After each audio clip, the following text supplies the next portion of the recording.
Xin chào các bạn, hôm nay mình sẽ hướng dẫn cho các bạn đan một mẫu khăn siêu dễ dành cho bé từ 3 đến 4 tuổi. Mình sẽ sử dụng kim đan 5.0mm và một cuộn len mưu bò. Để bắt đầu, mình bắt 16 mũi. Các bạn có thể tăng giảm size bằng cách là tăng giảm số mũi, nhưng số mũi luôn phải là số chẵn các bạn nhé. Kích thước khăn cho bé từ 3 đến 4 tuổi của mình là 10 x 60 cm.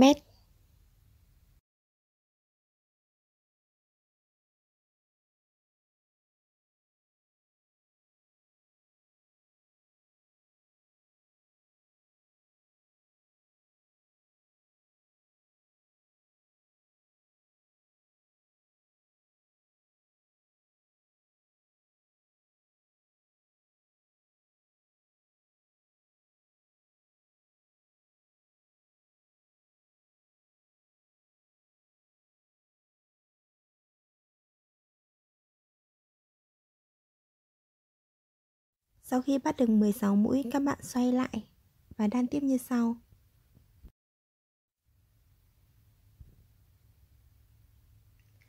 Mũi đầu tiên và mũi cuối cùng mình sẽ sử dụng để làm mũi viền.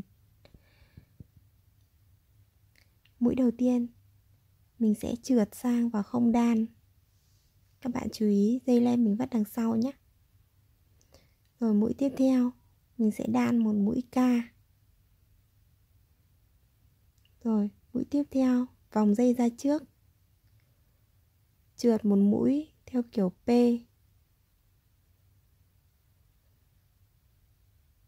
Và đan một mũi ca. Tương tự, vòng dây ra trước, trượt một mũi sang không đan và đan một mũi ca. Tương tự như vậy lại vòng dây, trượt, đan một mũi ca, vòng dây, trượt, đan một mũi ca và làm tương tự như vậy cho đến hết hàng nhé.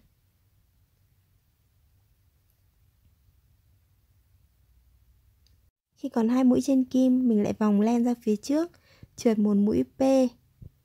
Và mũi cuối cùng thay vì đan K thì mình sẽ đan là mũi P. Rồi, và mình lại xoay đầu. Hàng tiếp theo, mũi viền đầu tiên tương tự mình lại trượt theo kiểu mũi P. Len vẫn vắt ở đằng sau. Và đan một mũi K. Vòng len, trượt một mũi theo kiểu P. Rồi khi gặp hai cái dây len nó chập vào nhau như thế này thì các bạn luồn kim qua cả hai cái dây len và đan chập thành một mũi K cho mình. Rồi lại vắt len ra trước, trượt một mũi P và đan một mũi chập K. Tương tự như vậy, vòng len, mũi P và một mũi K chập. Các bạn làm như vậy cho đến hết hàng nhé.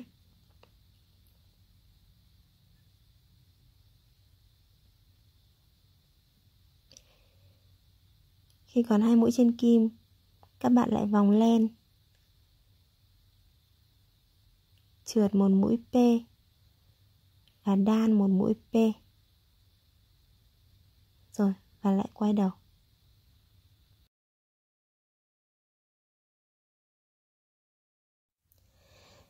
Các bạn lặp lại như vậy cho đến khi đạt được độ dài mong muốn.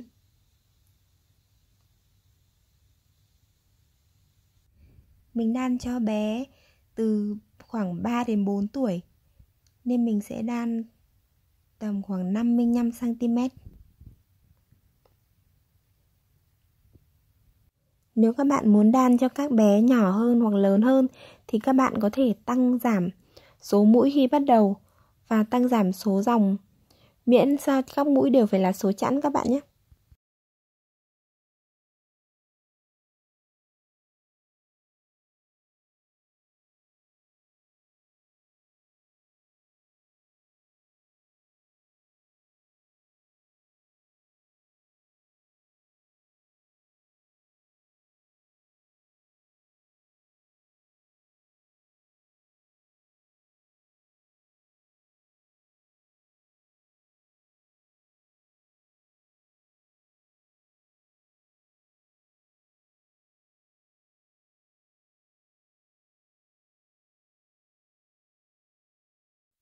Sau khi đan được 55cm thì mình bắt đầu tiến hành chiết mũi.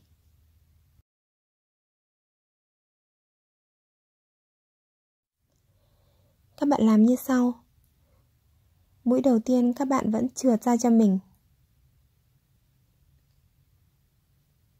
Mũi tiếp theo đan ca bình thường.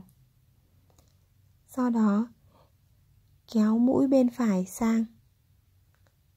Tương tự đan một mũi ca. Sau đó kéo mũi bên phải sang. Khi gặp mũi chập, mình lại đan ca, rồi lại kéo sang.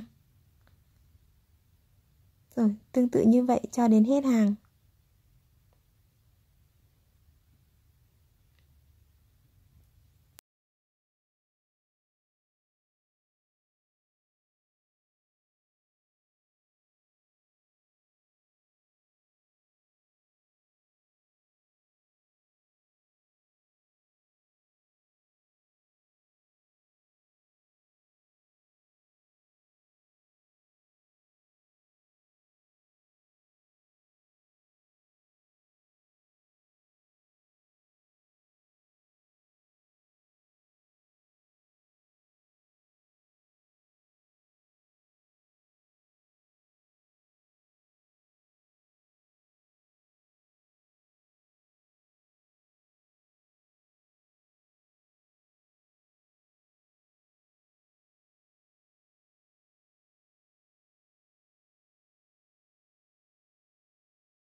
Sau đó tiến hành cắt len. Các bạn cắt thừa ra một đoạn len dài để khâu rúm hai đầu khăn vào cho mình. Đầu tiên xuyên kim lên này. Rồi lại đâm xuống.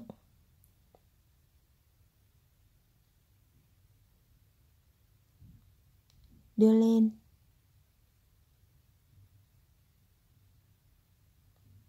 Rồi lại đâm xuống. Tương tự như vậy.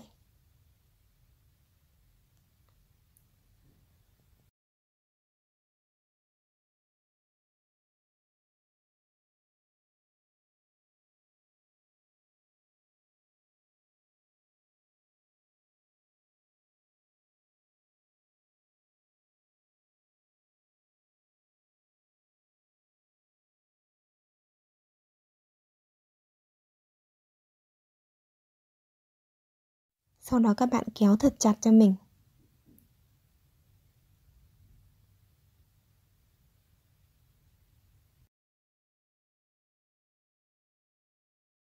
Rồi và mình sẽ buộc thắt nút ở đây.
Mình làm quả bông bằng dụng cụ làm pom pom size 3,5cm. Mình làm bằng len bông xù. Nếu các bạn không có len bông xù thì các bạn có thể dùng bất cứ len gì để làm nhé.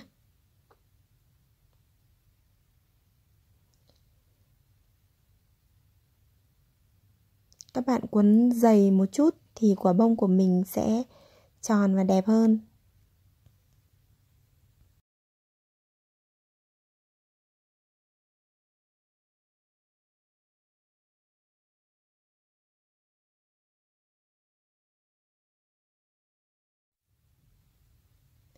Tương tự đầu bên kia mình cũng quấn như vậy.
Mình dùng một sợi dây và buộc vào chính giữa quả bông.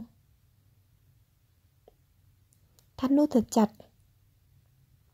Các bạn lưu ý, mình sẽ buộc khoảng 4-5 lần cho quả bông của mình thật là chắc chắn và không bị tuột các bạn nhé.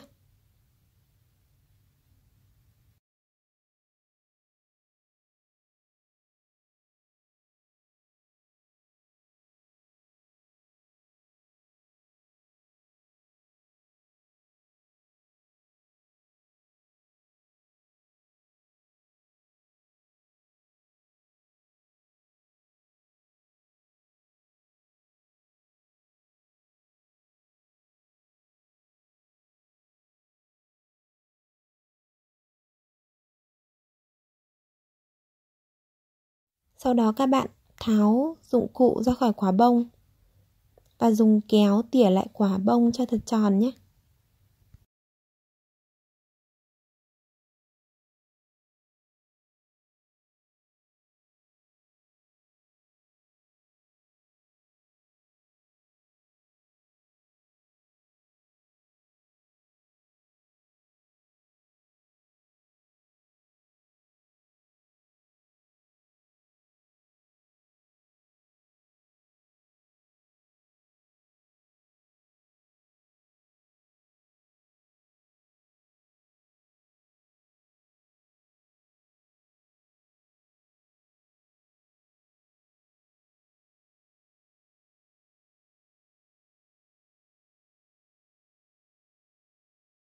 Cuối cùng mình sẽ móc miếng cài cho khăn.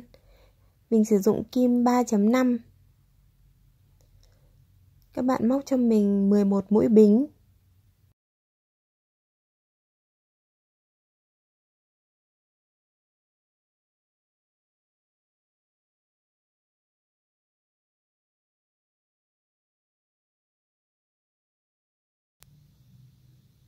Quay lại móc vào mũi bính thứ 10, các bạn móc cho mình 9 mũi đơn.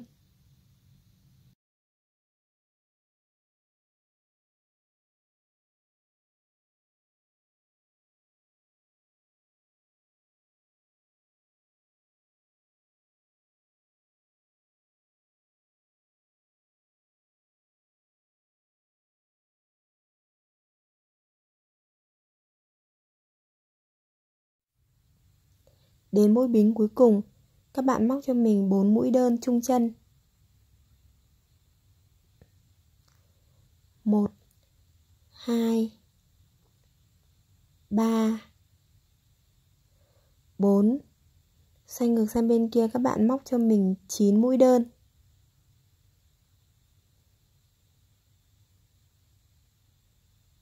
1 2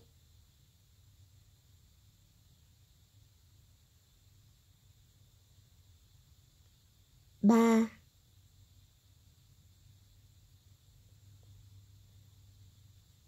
4 5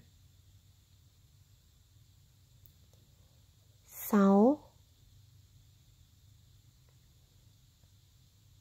7 8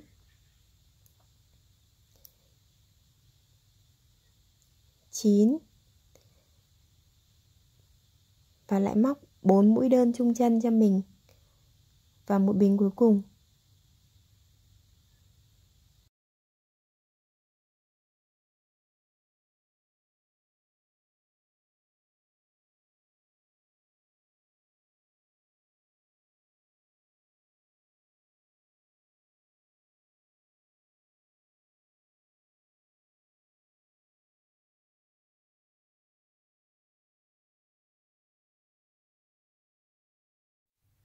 Các bạn kết mũi.